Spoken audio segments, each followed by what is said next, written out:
Not long ago, across the waters of Biscayne National Park, on an island overgrown with vegetation, a park ranger made a startling discovery. The tiny island, considered inhospitable by modern living standards, showed signs of a homestead. The news of the mysterious homestead quickly made its way to Biscayne National Park's archaeologist and history sleuth. As soon as we stepped on the island, I noted that there were some artifacts that weren't normally associated with marine debris, things that would wash up on a shoreline. He and I cleared away a small part of the dense overgrowth that was in that intertidal zone, and we actually cleared away enough that we found the lower portion of a foundation, house foundation. And this was really exciting to me because I had no idea that that house foundation had ever existed out there. The home site is located on Porgy Key and is accessible only with a shallow draft boat.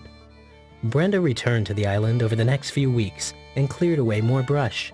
As the foundation was revealed, so would be clues to who lived here. Once we started hacking away at the area across the front of the structure, we saw the stairs, realized it was the remains of an entire foundation of a home, and that's when we noticed the plaque that had been put in place. And so we knew we were on something that at least some community members had thought fairly highly of the individuals that had lived here at one point. Inscribed on the plaque was the name Israel Lafayette Jones. When Brenda asked around at park headquarters, no one knew who Israel was.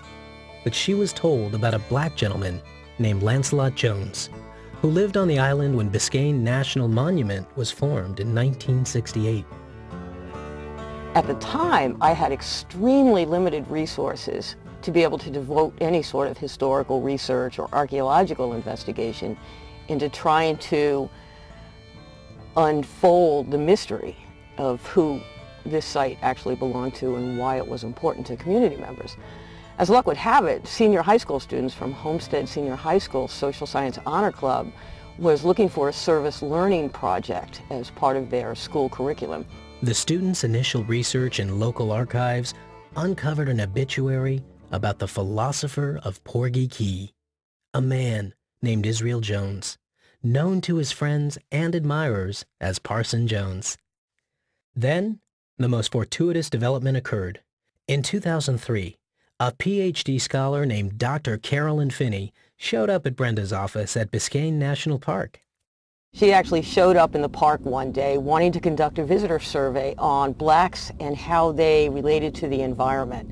And one of the historical myths about African Americans in the United States is that they are not connected to the environment at all. So she's trying to challenge that myth in her dissertation work. As their initial conversation progressed, Brenda asked Dr. Finney if she had heard of Parson Jones.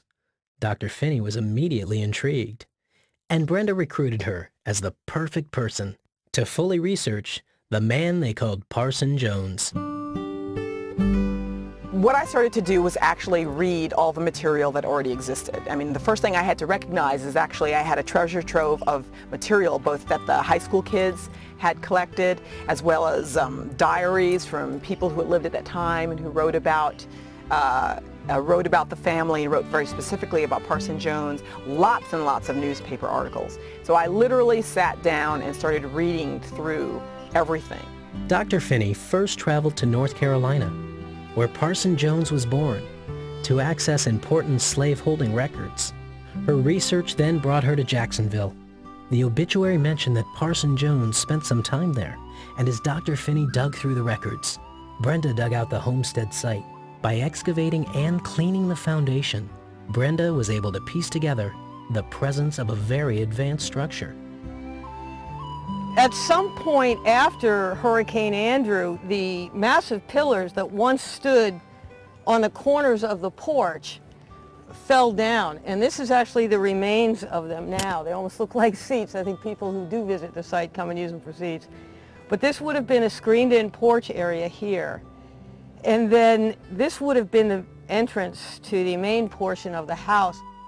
The house was constructed between 1906 and 1912 by Parson Jones and his brother Samuel. Brenda Lansendorf and Dr. Carolyn Finney were hooked.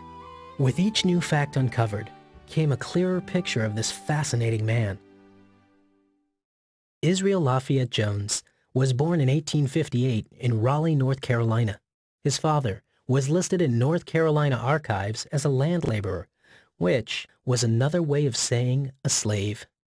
Between his childhood in North Carolina and his adult life in South Florida, Parson Jones spent time in Wilmington, North Carolina. In 1892, Parson Jones headed to Florida in search of work.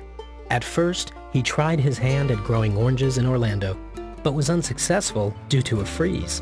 After a short stint in Tampa, he made his way further south. He soon settled in Key Biscayne, and for 9 years Parson Jones worked as a caretaker. In 1895, Parson married a Bahamian transplant named Moselle, and they soon had their first son, Arthur Lafayette Jones, born in March of 1897.